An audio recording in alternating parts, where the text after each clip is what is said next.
पति पत्नी और 3 गर्लफ्रेंड। राज अपनी पत्नी किंजल के साथ बहुत खुश मिजाज जिंदगी बिता रहा था।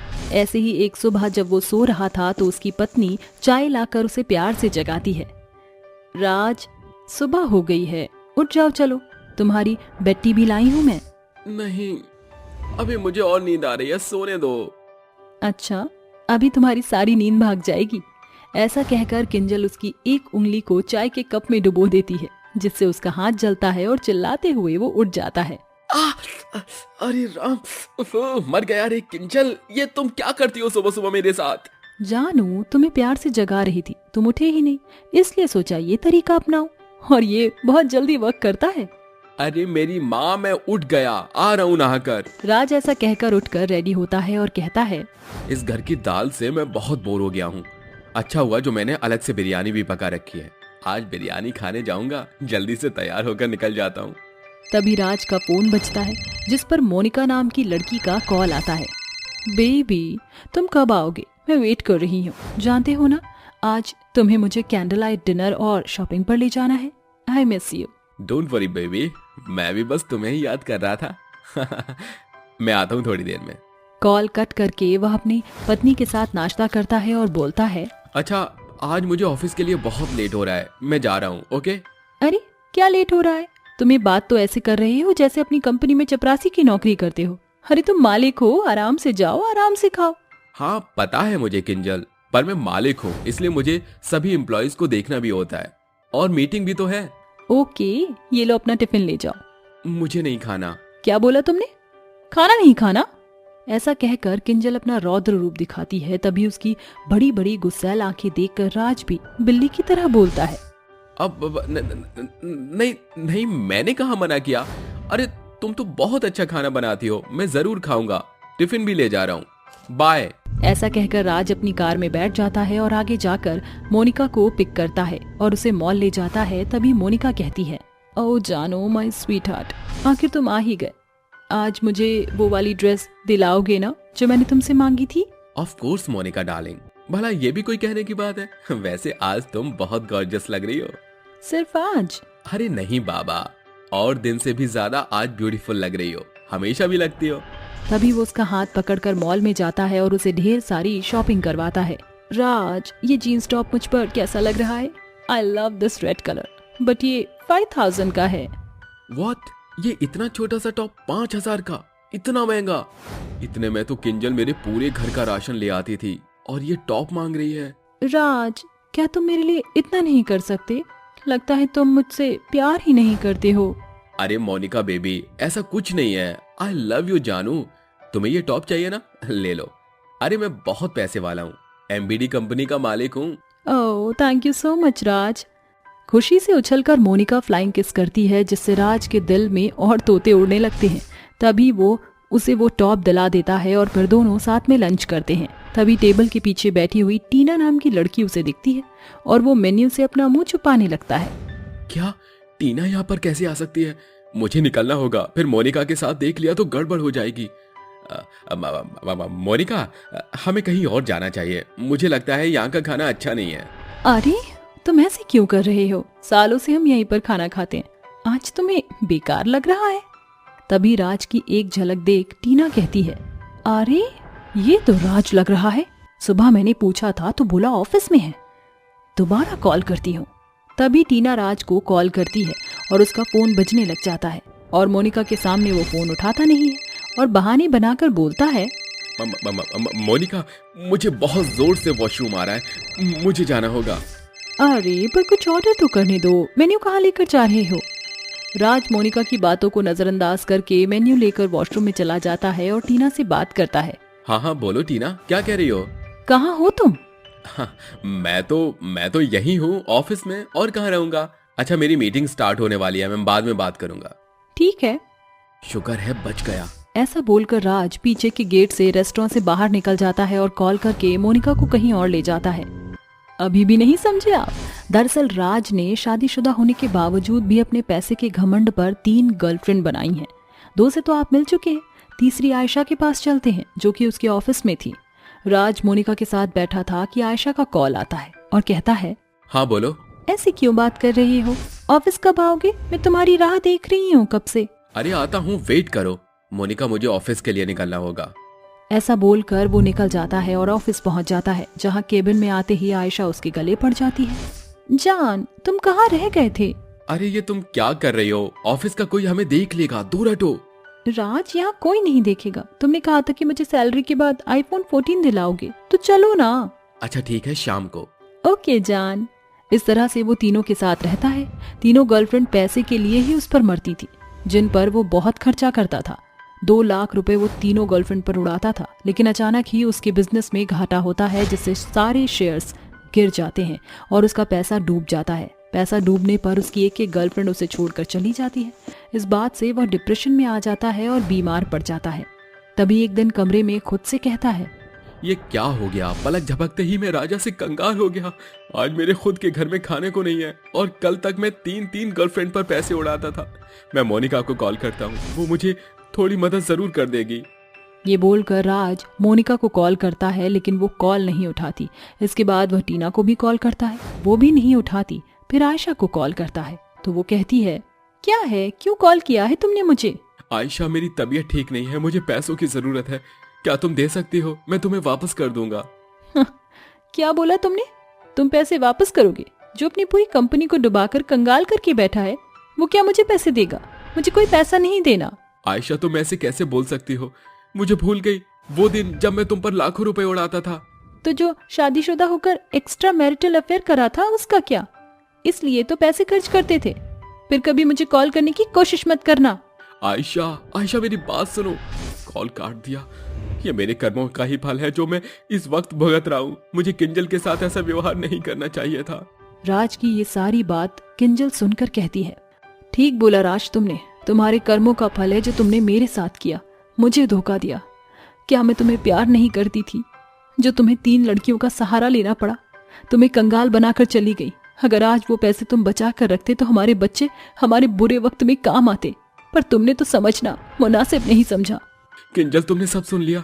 तुमने सही बोला, मुझे मेरे कर्मों की सजा मिल रही है। किंजल, मुझे माफ कर दो, मैं बहुत पछता रहा हूँ और मैं तुमसे बहुत प्यार करता हूँ। फिर कभी तुमसे दगाबाजी नहीं करूंगा। एक मौका दे दो किंजल।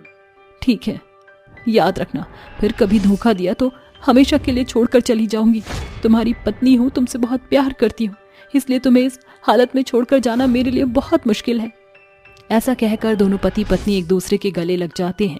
फिर अपने इस मुश्किल समय में किंजल अपने गहने बेचकर कॉस्मेटिक की शॉप खोलती है, जिसे बेचकर वह अपने पति का इलाज भी कराती है और घर का खर्चा चलाती है। तो दोस्तों, इस कहानी से हमें ये सीख मिलती है कि अपनों की नजर में जो धूल झोंकता है, भगवान उसे उसके कर्मों की सजा जरूर देता है। अमीर और गरीब पर ठंड का कहर। सड़क पर सैकड़ों गाड़ियों की लंबी चौड़ी लाइन लगी थी। तभी खाकी वर्दी में खड़ा एक पुलिस बुलंद आवाज अनाउंसमेंट करते हुए बोलता है, अटेंशन प्लीज, कोहरे के चलते अगले कुछ घंटों तक आगे का रास्ता बंद रहेगा। ये सुनकर सड़क पर खड़ी बड़ी सी कार में सवार अमीर संजिता कहती है, ओह शिट, ये सड़क भी अभी ही बंद पड़नी थी। रिलैक्स संजिता, सर्दी में सड़कें बंद होना लाजमी है।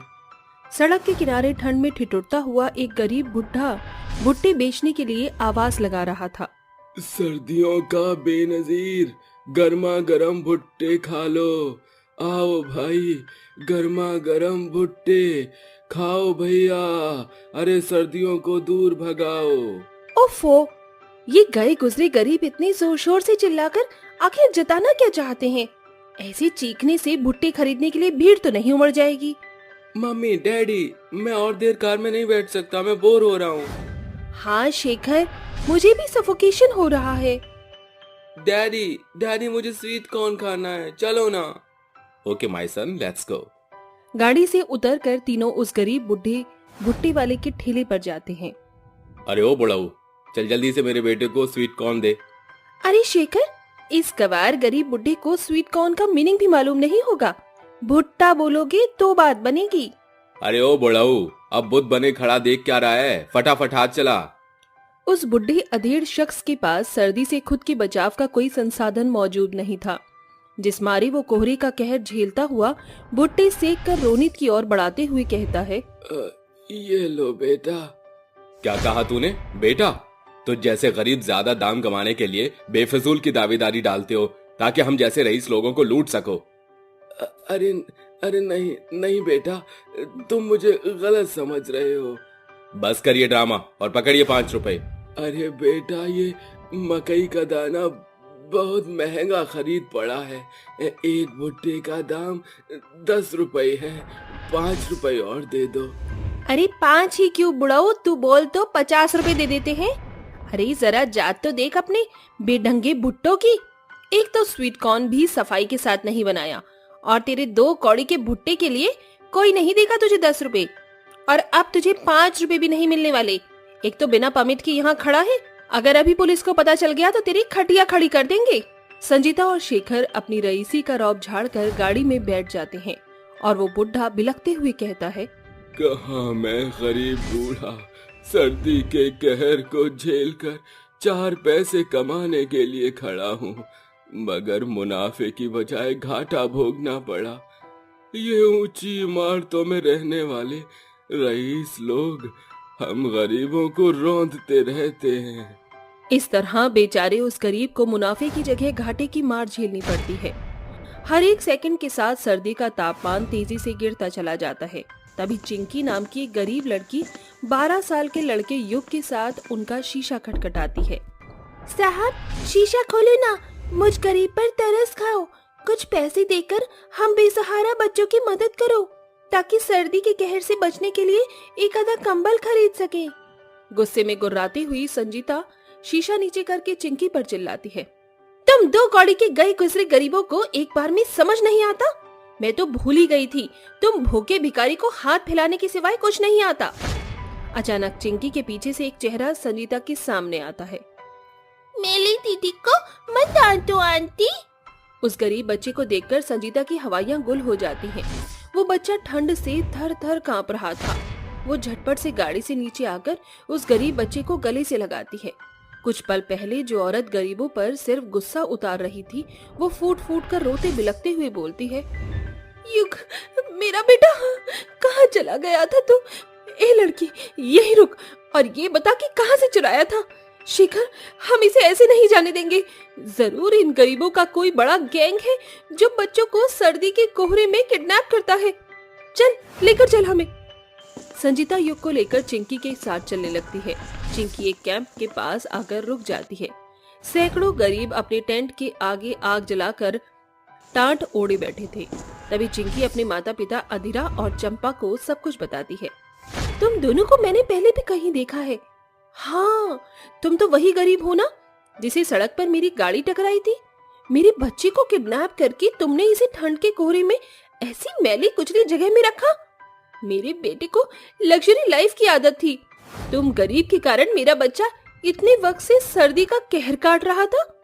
अब तुम देखो, तुम गरीब परिवार की सर्दी अब सलाखों के पीछे कटेगी। संजीता फौरन पुलिस को वहां बुला लेती है और अधीरा थरथराते हुए कहता है, साहब, अगर हमें इस बच्चे को बेचना ही होता तो कब का इसका सौदा करके शानो शौकत से सर्दियां बिता रहे होते, यूं सर्दी का कहर नहीं काट रहे होते। बताओ इन मैडम से तुम्हारी मुलाकात से लेकर इस बच्चे के मिलने की पूरी बात बताओ। गरीब अधीरा और उसका भूखा परिवार कड़के की सर्दी में ठिठुरते हुए मंदिर की सीढ़ियों पर हाथ फैलाए बैठा हुआ था कि कब कोई अमीर श्रद्धालु उनके हाथ में कुछ खाने को दे जाए। तभी एक गाड़ी अनाउंसमेंट करती हुई गुजर रही होती है। शहर के सभी निवासियों को सूचित किया जाता है कि सभी जन अपने घरों में रहे। तेज बर्फबारी के चलते अगले 1 महीने तक सभी मंदिर बंद रहेंगे। बाबूजी, अब क्या होगा? इस मंदिर से मांगकर ही तो हमारी भूख मिटती थी। ये भी आसरा हमसे छीन गया। अजय, अब हम गरीब क्या खाएंगे? चंपा, चिंकी, धीरज धरो। सर्दियों में सैकड़ों रईस हम जैसे गरीब राहगीरों के लिए खाना, कंबल और कपड़े बांटते हैं। उससे सर्दियां बीतने तक हम गरीबों का गुजारा हो जाएगा। गरीब परिवार की आस तब टूट जाती है जब जाड़े के उस बरस सड़क एकदम सुनसान नजर आती है। ठंड चारों ओर तबाही मचा रही होती है। उसी बीच वो गरीब सड़क किनारे ही बैठे हुए सर्दी के कहर को काटते हैं। हे भगवान, ये सर्दी का कहर कहीं मुझ गरीब के परिवार को अपना कौर न बना ले। न सर पर छत है, न खाने को दाने। इस साल तो किसी ने हम गरीबों के लिए मदद का हाथ नहीं बढ़ाया। सर्दी के बचाव की खातिर आखिर ओढ़ने पहनने को भी कुछ नहीं है। तभी एक अनाउंसमेंट होता है कि सर्दी की कहर से बचने के लिए सरकार ने गरीबों के लिए मुफ्त कैंप लगवाया है। चलो चलो, जैसे तैसे जाड़ी से बचने के लिए ये टाट की छत तो है, अब रात भर कोहरे का कहर तो नहीं काटना पड़ेगा। अगले ही दिन वो भूख से मचलते सड़क पर आने जाने वाली गाड़ी का किवाड़ खटखटाती है। तभी धुंध शेखर की गाड़ी से उन गरीबों को गहरी चोट आ जाती है और एक बड़ी भीड़ वहाँ घिर जाती है। मुझे बहुत जोर से दर्द हो रहा है। अरे ओ गरीब, टकराने के लिए तुम्हें हम रईस की ही गाड़ी मिली थी। अरे आपकी गाड़ी से मेरी बच्ची को चोट लग गई। अरे किसने कहा था तुम्हें बीच में आने को? एक तो सर्दी की कोहरे के कारण सड़क साफ नहीं दिख रही, जानबूझकर हमारी गाड़ी से टकरा गई ताकि मोटा पैसा ऐड सके। संजीता उस गरीब को खूब खरी खोटी सुनाकर घर आ जाती है, जहाँ उसका 12 साल का पागल बेटा कहता है, मम्मी आ गई। मम्मी आप मेरे लिए टॉफी लाई हो? हाँ मेरा बेटा, ये ले टॉफी खा। मम्मी मैं खेलने जा रहा हूँ। युग गार्डन में बॉल खेलता हुआ कब बाउंड्री पार कर जाता है और कुछ दूर आकर ठंड के मारे बेहोश हो जाता है, जिसके बाद अधीर उसे कैंप ले आता है। मम्मी ये आंटी अंकल बहुत अच्छे, इन्होंने अपना थाना भी मुझे खिलाकर खुद नहीं खाया। ये सुनकर शेखर और संजीता का सर शर्म से झुक जाता है और अधीरा कहता है, मेम साहब हम गरीब हैं, इसका मतलब ये नहीं कि हम गलत हैं। दोस्त, तुम्हारे कारण हमारा बेटा जिंदा है। अगर तुम इसे कैंप में नहीं लाते तो ये सर्दी के कहर का कौर हो जाता। तुमने मेरे ऊपर इतना बड़ा उपकार किया है, ये मैं कभी नहीं भूल सकता। तुम्हारा बहुत बहुत शुक्रिया। सर्दी की उस शाम कोहरे के साथ शेखर और संजीता की बुरी सोच भी छट चुकी थी, जिसके बाद संजीता और शेखर उस गरीब परिवार के लिए अच्छे अच्छे खाने लाता और पहनने के लिए भी अच्छे अच्छे कपड़े लाता। और शेखर ने अधीरा को अपने साथ काम पर रख लिया, जिसके बाद से उन गरीबों की जिंदगी बदल गई। जिसके बाद से संजीता और शेखर के हाथ केवल गरीबों को मौसम के कहर से बचाने के लिए बढ़ चढ़कर उठते हैं। क्या कहा? बहुत सारा दहेज मिलेगा? अरे ऐसा रिश्ता बड़ी मुश्किल से मिलता है। पंडित जी आप रिश्ते की बात पक्की करिए। लेकिन हमारी पूरी बात तो सुन लीजिए ठकुराइन।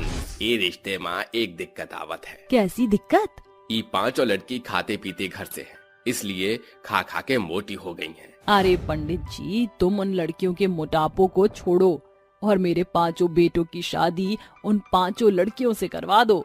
दहेज, पैसा और गहनों के लालच में आकर कल्याणी अपने 5 बेटों की शादी 5 मोटी लड़कियों से करवा देती है।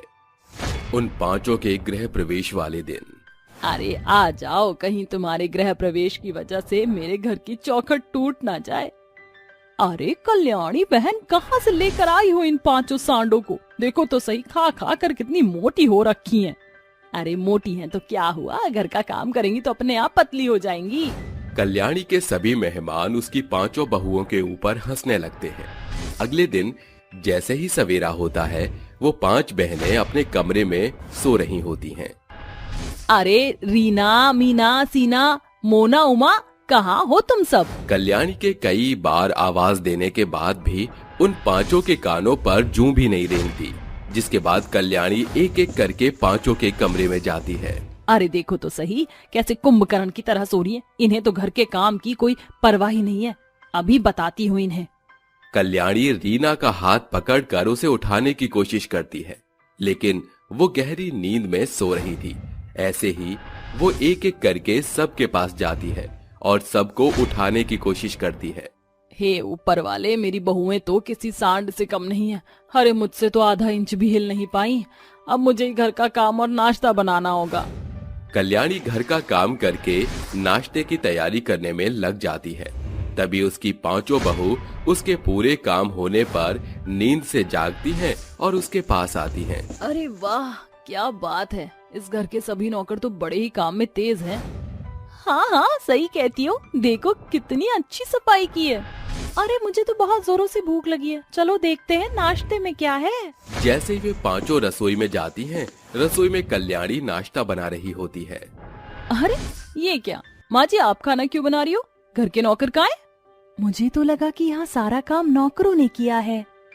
चुप करो तुम 5। अरे तुम जैसी सांड जैसी बहुएं हैं, उसके बाद भी मुझे इस घर में काम करना पड़ रहा है और कान खोलकर सुन लो, इस घर में कोई नौकर नहीं है, तुम्हें ही घर के सारे काम करने होंगे। लेकिन मेरे पिताजी ने नौकर तो भेजा होगा ना? अच्छा अच्छा, बढ़िया ही नौकर वाली, चुप करके मेरे साथ नाश्ता बनवाओ। वो पांचों कल्याणी के साथ नाश्ता बनवाने लगती हैं, जिसके बाद जल्दी ही नाश्ता बनकर टेबल पर लग जाता है। ओहो, मेरी तो कमर दुख रही है, सुबह सुबह इतना काम करके बहुत बुरी तरह थक गई हूँ। लाओ माँ जी, मैं आपकी कमर दबा देती हूँ। अरे चुपचाप अपना नाश्ता कर ले, मुझे नहीं दबवानी तुमसे अपनी कमर। अरे पतली सी कमर है मेरी, तुम्हारा हाथ लगते ही चटक जाएगी। अपनी सास की ये बात सुनकर पांचों खाने की टेबल पर ही बैठी हुई हंसने लगती हैं। ऐसे ही कल्याणी की पांचों बहुएं सुबह शाम खाना खाती और सो जाती, जिसकी वजह से घर के सभी काम कल्याणी को अकेले ही करने पड़ते हैं। ऊपर से ज्यादा मोटापे की वजह से वो पांचों काम भी नहीं कर पाती। अरे मुझे तो पोछा लगाने के लिए झुका ही नहीं जा रहा, रहने देती हूँ, माँ जी अपने आप कर लेंगी। ओहो, मुझसे तो ये कपड़े बैठकर धुल ही नहीं पा रहे हैं, मेरे तो पेट में दर्द हो रहा है, रहने देती हूँ, माँ जी अपने आप कर लेंगी। उमा घर के जाले साफ करने की कोशिश करती है, लेकिन जैसे ही वो कुर्सी के ऊपर चढ़ती है, कुर्सी अचानक से टूट जाती है और उमा धड़ाम से नीचे गिर जाती है। हाय, मैं मर गई, मेरी तो हड्डी चटक गई। बनने गई थी सिकंदर, बन गया कचुम्बर। हाय रब्बा, कोई तो मेरी मदद करो। तभी उमा की बहनें उसके पास आती हैं और उसे उठाती हैं। देखा, मैंने तो पहले ही कहा था, थोड़ा सा मोटापा घटा लोगी तो क्या चला जाएगा तुम पांचों बहनों का। अरे तुम्हारे मोटापे के चक्कर में तुम हिल भी नहीं पाती हो, जाओ अब इसे कमरे में ले जाओ। कल्याणी की बात सुनकर वो चारों उमा को कमरे में ले जाती हैं, जिसके बाद कल्याणी अपने आप से ही कहने लगती है, अरे मैंने ही लालच में आकर अपने ही पैर पर कुल्हाड़ी मार ली। अगर मैंने थोड़ा लालच ना किया होता तो थोड़ी ढंग की बहू तो आती मेरे घर। अरे इन्होंने तो पूरे घर में धमा चौकड़ी मचा कर रखी है, ऊपर से घर के काम भी मुझे ही करने पड़ते हैं। उन पांचों के जाने के बाद कल्याणी उनके आधे अधूरे किए हुए काम खुद करने लग जाती है, जिसकी वजह से उसकी बहुत बुरी हालत हो जाती है। वहीं जैसे ही शाम होती है, शाम को कल्याणी की दोस्त मंजू उसे शादी का कार्ड देने आती है। अरे कल्याणी बहन, कैसी हो तुम? मत पूछो कैसी हूँ, बस जिंदा हूँ इतना समझ लो। अरे तुम्हारे घर में तो 5 बहुएं हैं और भगवान की दुआ से 5 हट्टी कट्टी हैं, तो फिर तुम्हारा हाल इतना ढीला क्यों है? अरे यही तो कारण है इनके हट्टे कट्टे होने का, जिसकी वजह से ये एक काम भी नहीं कर पाती। मेरा तो जीना ही दुश्वार हो गया है। अच्छा चलो छोड़ो, ये लो, ये मेरे बेटे की शादी का कार्ड है। वैसे मैंने अपनी बहू बहुत ही सुंदर और पतले फिगर वाली देखी है। अरे जितनी लड़कियां पतली अच्छी लगती है, उतनी मोटी अच्छी नहीं लगती। हाँ हाँ, काश मैंने भी ऐसा ही सोचा होता। अच्छा तो तुम आ जाना, लेकिन मेरी तुमसे एक छोटी सी रिक्वेस्ट है, अपनी 5 बहुओं को मत लेकर आना, क्योंकि तुम्हारी बहू इतनी मोटी है कि पूरी बारात का एक तरफ और तुम्हारी 5 बहुएं एक तरफ। हमारे पास इतनी गाड़ियां भी नहीं हैं। इतना कहकर मंजू वहाँ से चली जाती है। ये सब वो पांचों छुप कर सुन लेती हैं। हमारी वजह से हमारी सास को कितनी तकलीफ उठानी पड़ रही है। अब तो आसपास के पड़ोसी भी हमारा मजाक उड़ाने लगे हैं। अरे और तो और लोगों ने हमारी सास का नाम निकाला है, एक सास की 5 मोटी बहुएं। अब तो बहुत हुआ, हमें अपने ऊपर थोड़ा ध्यान देना चाहिए। तुम सही कहती हो, शादी में अभी पूरे 15 दिन बाकी हैं। इन 15 दिनों में हम अपना मोटापा पूरी तरह घटा देंगे और माँ जी के साथ शादी में भी जाएंगे। उस दिन के बाद वो पांचों घर का काम करना शुरू कर देती हैं। वहीं दूसरी तरफ वो पांचों सुबह शाम मोटापा घटाने की एक्सरसाइज भी करने लगती हैं। देखते ही देखते 15 दिन होते ही वो पांचों अपना मोटापा पूरी तरह घटा देती हैं और पतले फिगर वाली बहू बन जाती हैं। ये सब देखकर कल्याणी बहुत खुश होती है, जिसके बाद उसे अपने किए पर बहुत शर्मिंदगी महसूस होती है और वो अपनी 5 बहुओं को बुलाकर कहती है, बहुओं मुझे माफ कर दो, मैंने तुम्हारी शादी केवल लालच में आकर अपने बेटों से कर दी थी, लेकिन अब तो तुम 5 बहुत अच्छी दिख रही हो सके तो मुझे मेरी गलती के लिए माफ कर देना। अरे माँ जी, ये बात तो हम 5 पहले से ही जानते थे, क्योंकि आपके रिश्ता पक्का करने से पहले कई लोग हमें रिजेक्ट करके जा चुके थे। मीना की ये बात सुनकर कल्याणी की आंखों में आंसू आ जाते हैं और वो अपनी 5 बहुओं को गले से लगा लेती है। जिसके बाद उमा कहती है, अरे अब बस भी करो, अब हमें शादी के लिए तैयार हो जाना चाहिए, क्योंकि हमारी सास की दोस्त को हमारा ये रूप दिखाकर करारा जवाब भी तो देना है। वो पांचों कल्याणी के साथ तैयार होकर मंजू के बेटे की शादी में पहुंच जाती हैं, जहां मंजू जैसे ही कल्याणी की पांचों बहुओं को देखती है वो उन्हें देखती ही रह जाती है। पूरी शादी में कल्याणी की बहुएं जितनी खूबसूरत बहू किसी की भी नहीं थी, वहां तक कि खुद मंजू की होने वाली बहू भी उतनी सुंदर नहीं थी। पूरी शादी में सब लोग मीना, रीना, सीना, मोना और उमा की बहुत तारीफ करते हैं। ये सब देखकर कल्याणी बहुत खुश होती है। सास लाई बहू की बहन सौतन। पूरे घर में शहनाई की धूमधाम थी, वहीं आंखों से आंसू बहती हुई वह बेबस बहू अपने पति अनुराग की तस्वीर को सीने से सटाए सिसक रही थी। ये शहनाई की गूंज मेरे सीने पर सांप बनकर लौट रही है। आखिर कैसे बांटूंगी मैं अपना सुहाग अपनी सौतन से? अब तक मुझे तो ये तक नहीं पता कि आखिर वो है कौन। गीत के मन में अनुराग से दूर जाने की बेचैनी बढ़ती ही जा रही थी। थोड़ी ही देर में बारात दुल्हन को लिए घर लौट आती है और गीत की मॉडर्न सास मेनका कहती है, अरे ओ मेरी गवार बहू गीत, कहाँ है तू? चल नीचे आ। जी माँ जी। अचानक गीत की नजर दहलीज पर घूंघट में खड़ी दुल्हन पर जाती है। तभी मेनका आरती की थाली गीत को थमाते हुए कहती है, चलो मेरी गवार बहू रानी, स्वैग के साथ अपनी मॉडर्न सौतन का स्वागत करो। बेबस बहू नम आंखों से अपनी सौतन का स्वागत करती है। तभी घूंघट से आवाज आती है, गीत ठहरो, अपनी सौतन को देखना नहीं चाहोगी? ये आवाज तो जानी पहचानी है। जैसे ही दुल्हन अपना घूंघट उठाती है, गीत के पैरों तले जमीन खिसक जाती है। गौरजा, तुम मेरी खुद की बहन, मेरी सौतन बन गई। माँ जी, इतनी बड़ी बात आपने मुझे बताना जरूरी नहीं समझा? मेरी सगी बहन मेरे ससुराल वालों के साजिश में सहभागी थी। इतना बड़ा धोखा! बंद कर अपना ये मेलो ड्रामा। ऐसा ही एक धोखा तूने अपने बाप के साथ मिलकर हमारे साथ किया था, याद है ना? आखिर क्यों मेनका ने अपनी बहू के छोटी बहन को उसकी सौतन बना दिया? ये जानने के लिए हम 6 माह पीछे के पन्नों को पलटना होगा। बलवीर की 2 बेटियां हैं, गीत और गौरजा। दोनों के स्वभाव में जमीन आसमान का अंतर था। जहां सादगी गीत को पसंद है और पहरावा था, वहीं गौरजा नए दौर की दबंग ख्यालातों में मलंग रहने वाली लड़की थी। उसकी हरकतों से उसका पिता बलवीर बेहद परेशान हो चुका था। एक रात, गौरजा, ये कोई वक्त है घर आने का? मैं कितना इग्नोर कर रहा हूँ तुम्हारी बेशर्मी उतनी ही बढ़ती जा रही है। खानदान की इज्जत मिट्टी में मिला दी है। ये सुनकर नशे में धुत गौरजा आंखें बड़ी करके जमीन में ताकती है। Take a chill pill pops, आपकी इज्जत मिट्टी में नहीं है। Good night. शांत हो जाइए बाबूजी, गौरजा अभी होश में नहीं है। सूरज की किरण फटते ही गौरजा का पिता उसके कमरे में आता है। गौरजा, ये तस्वीरें देखो। मैं तुम्हारी मनमानियां और नहीं बर्दाश्त कर सकता। अब तुम्हारी शादी होगी। But Daddy, I like to someone. अनुराग नाम है उसका। ठीक है, कल उसे घर बुलाओ। अगले दिन अनुराग अपनी माँ मेनका के साथ उनके घर आती है। I like it, mister Balvir. आपकी गौरजा एकदम मेरे जैसी मॉडर्न है। मुझे ऐसी ही बहू चाहिए। ठीक है बहन जी। I am not बहन जी, call me मेनका। दोनों की शादी तय हो जाती है और शादी का दिन आता है। गीत बेटी, गौरजा को ले आओ। जी बाबूजी। जैसे ही गीत कमरे में आती है तो वह टेबल पर एक नोट लिखा होता है। बाबूजी, बाबूजी। क्या हुआ गीत? बाबूजी, गौरजा शादी से भाग गई है। ये सुनकर बलवीर अपना माथा पकड़कर कहता है, हे भगवान, बारात दरवाजे पर दस्तक दे चुकी है। अब कौन सा मुंह लेकर जाऊंगा मैं मेनका जी के पास? बाबूजी, मैं आपकी नामधराई नहीं होने दूंगी। मैं करूंगी अनुराग से शादी।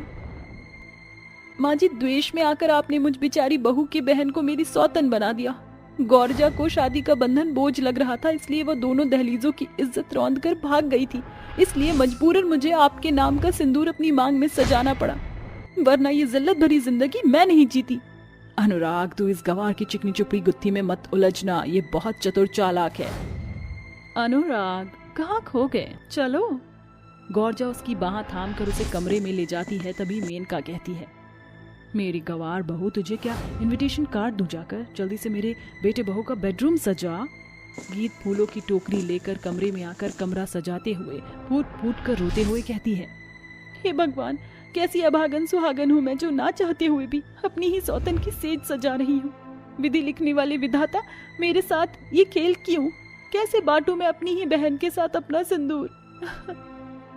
अचानक गौरजा और अनुराग वहां आते हैं और गौरजा कहती है, अरे ओ मेरी सौतन, ये रोना धोना क्या लगा रखा है, जाओ यहाँ से। सौतन की फटकार सुनकर बेचारी बहू भीगी आंखों के साथ बाहर निकल जाती है। तभी गौरजा अनुराग के करीब आती है और अनुराग कहता है, पता नहीं क्यों गीत की आंखों में एक गहरी सच्चाई है। कहीं गौरजा का मेरे जीवन में वापस आने के पीछे कोई मकसद तो नहीं? अनुराग, कहाँ खो गए हो तुम?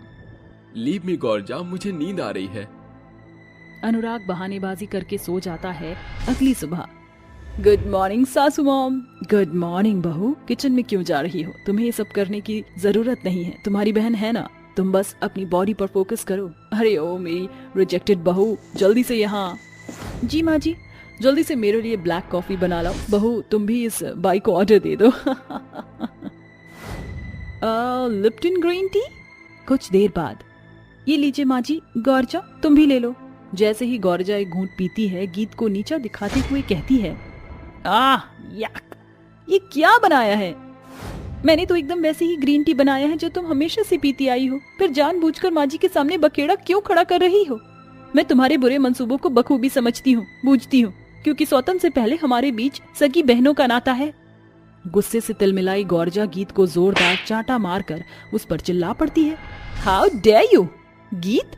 अनुराग भले ही प्रेजेंट में तुम्हारा पति बन गया, मगर पास्ट में वो मेरा प्यार था, और जो मेरा है वो गीत का हो जाए ये मुझे गवारा नहीं, समझी तुम? चाहे वो सामान हो या इंसान। गीत के साथ बढ़ती बदसलूकी और जुल्म जख्म बनकर अनुराग के मन में घाव की तरह उभर रहे थे। समय बीत रहा था। एक रात अनुराग सोच में डूबा हुआ था।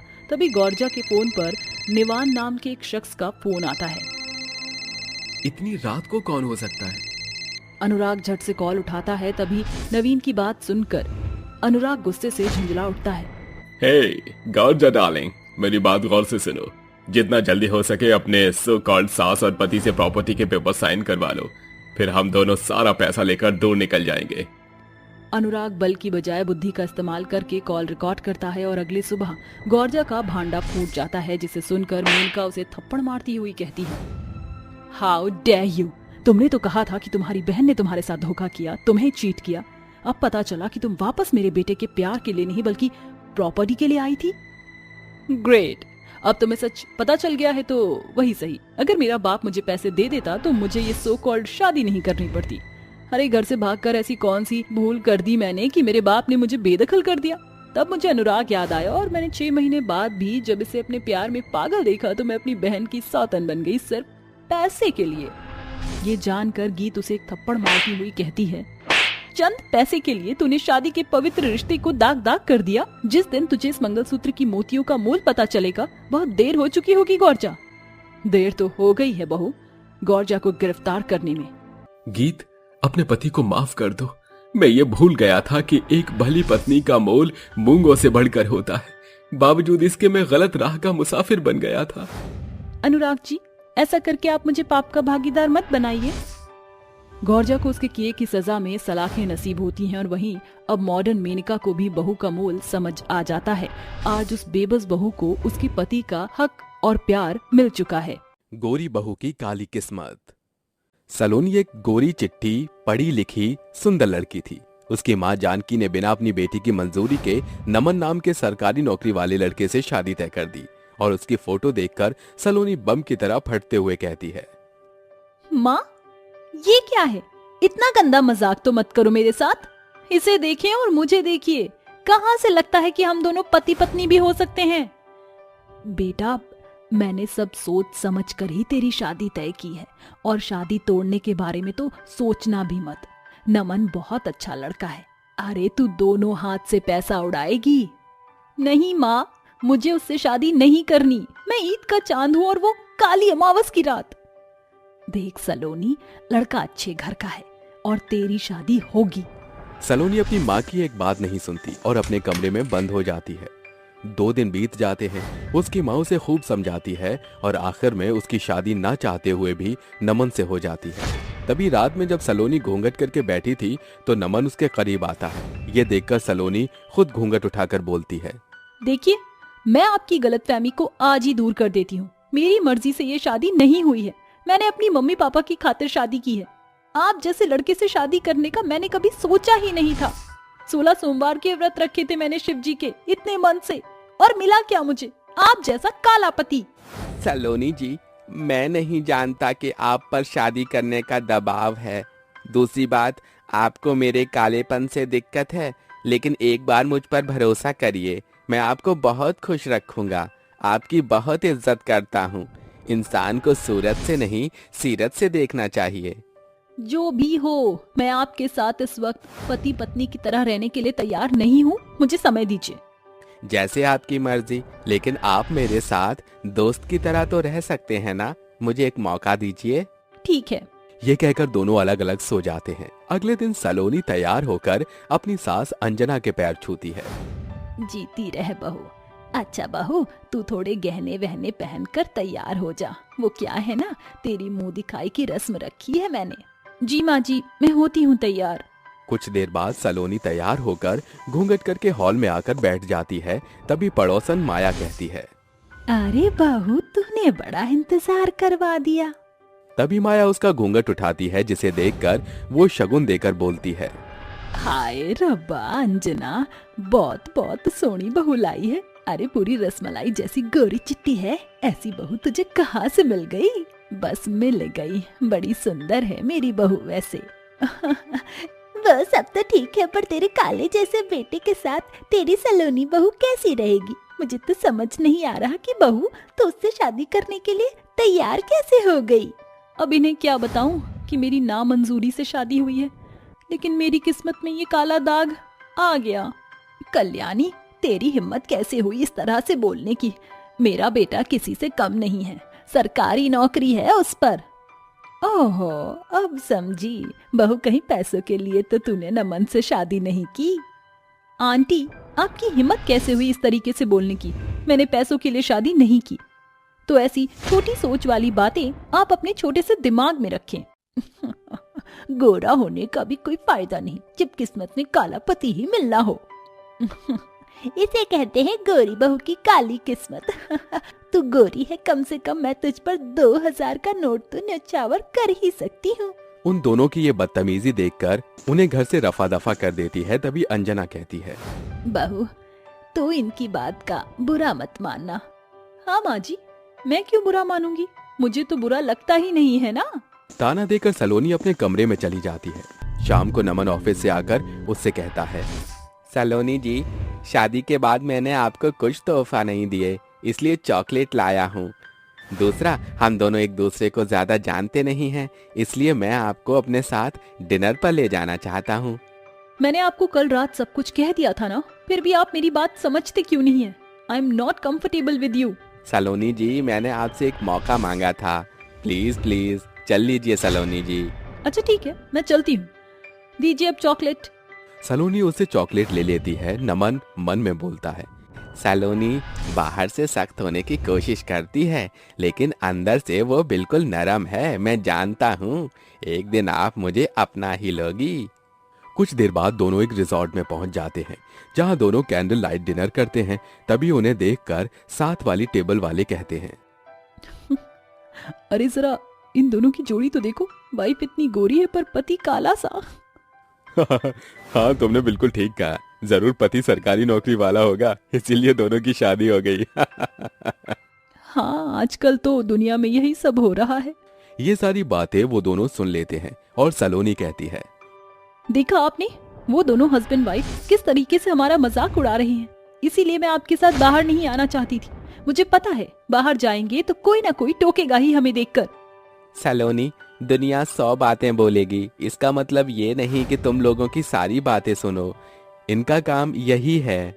चलिए यहाँ से, मुझे अब डिनर नहीं करना। सलोनी जी, मेरी बात तो सुनिए। सलोनी जी।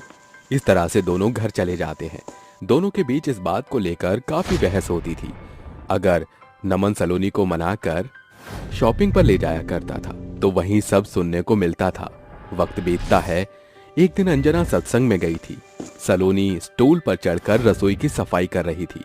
अचानक से उसे चक्कर आ जाते हैं। तभी नमन आकर उसे संभाल लेता है। वो कहता है, अरे सलोनी जी, ये क्या हुआ आपको? आपका पूरा शरीर इतना तप क्यों रहा है? तबीयत ठीक नहीं है? हाँ, वो मुझे कल रात से बुखार था। अरे तो बताया क्यों नहीं मुझे? काम करना जरूरी था। जी माँ जी घर पर नहीं है, सारा काम फैला पड़ा है तो सफाई तो करनी होगी ना, खाना भी बनाना बाकी है। आप उसकी फिक्र मत कीजिए, सारा काम मैं कर लूंगा, आप बस आराम कीजिए। ऐसा कहकर नमन उसके सिर पर ठंडे पानी की पट्टी करता है, फिर उसे जूस पिलाकर दवाई दे देता है, जिसके बाद वो सो जाती है और घर की सफाई करता है, खाना बनाता है, कपड़े धोता है। कुछ देर बाद सलोनी उठकर अपने कमरे से बाहर निकलती है कि नमन कहता है, अरे आप उठ गई? मैंने मना किया था ना बेड से नहीं उठेंगे। चलिए वापस जाइए, आराम करना है आपको बस। अरे पर मुझे काम तो देखने दीजिए। ओहो, मैंने सब काम कर लिया, विश्वास नहीं होता तो खुद देख लीजिए, ये रहा खाना। उसके ये कहने पर सलोनी घर को चमचमाता हुआ पाती है। ये देखकर वो कहती है, अरे वाह नमन जी, आपने तो सच में सारा काम कर लिया। आपको खाना बनाना भी आता है? हाँ, आपकी शादी एक मल्टी टैलेंटेड लड़के से हुई है, बस दिखने में मार खा गया मैं। अरे ऐसा मत बोलिए, नमन कितने अच्छे हैं, मेरी फिक्र करते हैं, सारा काम भी कर लिया उन्होंने तो। तभी नमन उसे अपने हाथ से जूस पिलाता है कि दरवाजे पर बैल बजती है और उसकी सहेली पायल आकर कहती है, अरे सलोनी कैसी है तू? और ये जीजा जी है क्या? बुखार में हूँ यार। हाँ ये तेरे जीजा जी हैं। व्हाट? तू इतनी गोरी चिट्टी सुंदर होकर काले लड़के से कैसे शादी कर सकती है? हर जरा खुद को और इसे तो देख ले, तूने तो अपनी लाइफ बर्बाद कर ली यार। पायल कुछ भी मत बोल, तू ऐसे नहीं कह सकती।